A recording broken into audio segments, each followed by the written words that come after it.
এটা কি ইসলামী নিয়ম, ইসলামিক কালচার না ইসলামের বিপরীত? আমরা তো মুসলমান।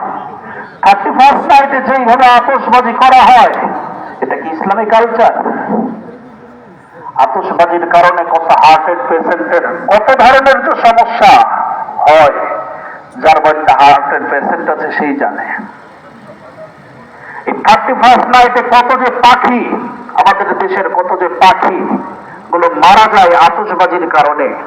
মিডিয়াতে এখন তো অনলাইনের যুগ, সার্চ দিলেই দেখতে পাবেন কত হাজার হাজার পাখি রাজধানীর মধ্যে মারা যাচ্ছে। প্রিয় বন্ধুগণ, এগুলো আমাদের উৎসব না, এটা আমাদের কালচার না। আমাদের উৎসব হলো ঈদ উল ফিতর, ঈদ উল আজহা।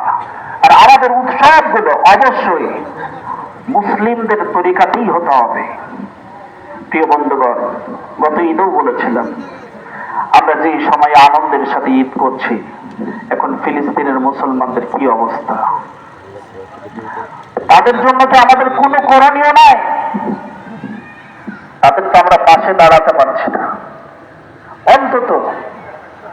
অন্তত পক্ষে তাদের যেগুলো পণ্য, সেগুলো আমি বারবার গত ঈদে আপনাদেরকে বয়কট করতে বলেছি, বারবার।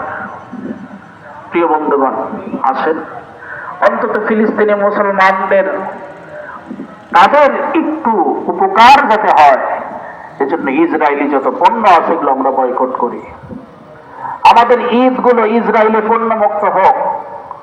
কোকাকোলা, ফান্টা, মেরেন্ডা, 7 আপ, আরো যত ধরনের তাদের পণ্য আছে, এগুলো আমাদেরকে অবশ্যই বয়কট করতে হবে। না তা হাসরের ময়দানে কি জবাব দিবেন আল্লাহর কাছে?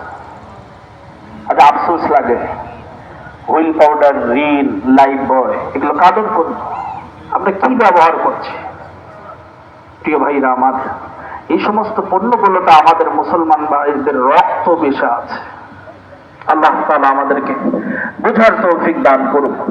প্রিয় ভাইরা আমার, যে হাদিসটা আমি বলছিলাম, যে নবী সাল্লাল্লাহু আলাইহি সাল্লাম বললেন যে আল্লাহ তাআলা আমাদেরকে আদেশ করলেন জিলহজ মাসের 10 তারিখে ঈদ পালন করার জন্য।